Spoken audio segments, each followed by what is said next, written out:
नमस्कार दोस्तों, स्वागत है आप सभी का एक बार फिर से मेरे चैनल द बुद्धा ब्रेन में। दोस्तों, हम सभी जानते हैं कि भगवान बुद्ध ने मन के ऊपर काफी गहरा रिसर्च किया था।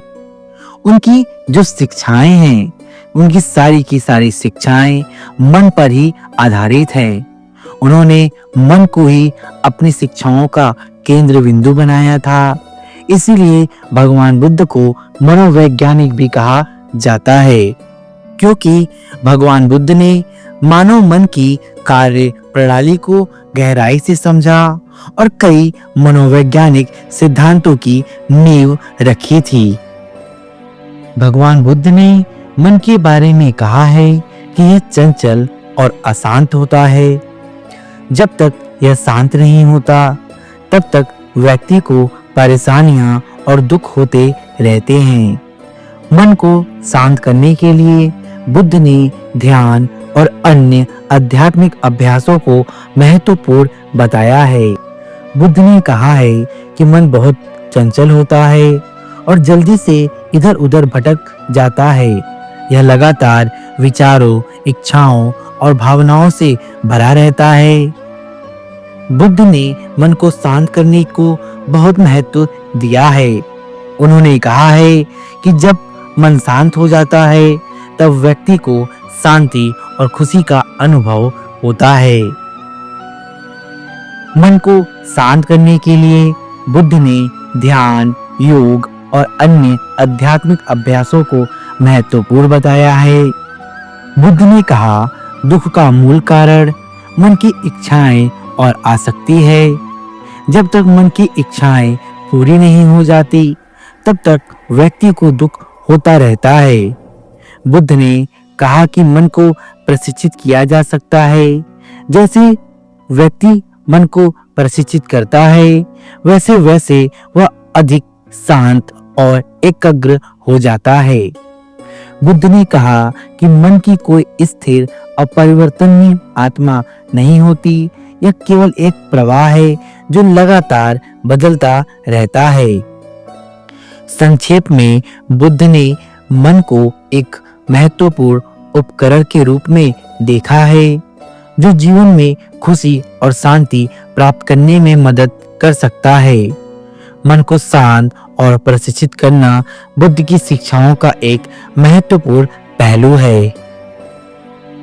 ध्यान एक ऐसी विद्या है जिसकी मदद से हम नकारात्मक विचारों को दूर कर सकते हैं और मन को शांत कर सकते हैं। लेकिन ध्यान करना इतना सहज नहीं है। इसके लिए लंबे समय तक ध्यान का अभ्यास करना होता है। ध्यान कैसे करना चाहिए, इसके संबंध में गौतम बुद्ध से जुड़ा एक प्रेरक प्रसंग प्रचलित है। एक दिन गौतम बुद्ध अपने शिष्यों और अन्य लोगों को उपदेश दे रहे थे। सत्संग में काफी लोग बैठे हुए थे।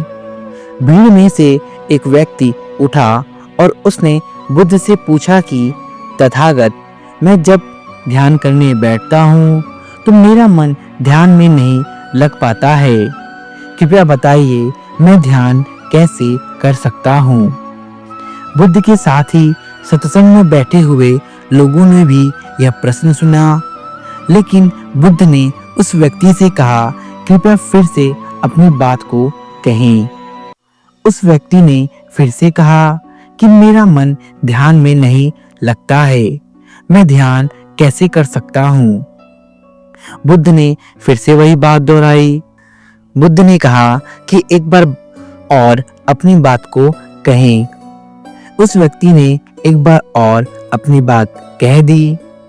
बुद्ध ने कहा कि हमारे विचार मन के लिए भोजन है।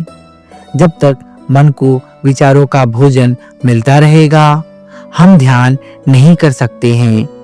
जब हम ध्यान करने बैठे, तब मन को विचारों का भोजन नहीं देना चाहिए, यानी सोच विचार बंद कर देना चाहिए। तभी हम ध्यान कर पाएंगे। तभी मन विचारों से खाली हो जाएगा।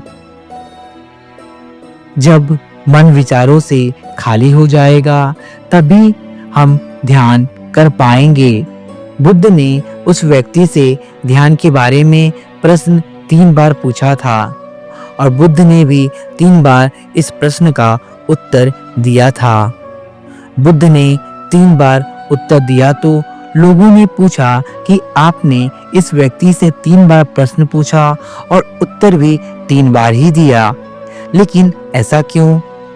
बुद्ध ने लोगों को समझाया कि मैं इस सज्जन से 3 बार प्रश्न पूछा क्योंकि मैं प्रश्न के लिए इनकी गंभीरता को परखना चाहता था। मुझे लगा कि ये अपने प्रश्न के लिए गंभीर है, तब मैंने उत्तर भी 3 बार दिया ताकि मेरी बात इन्हें अच्छी तरह समझ आए। 3 बार दोहराने से यह बात सभी के मन में ठीक से उतर गई होगी।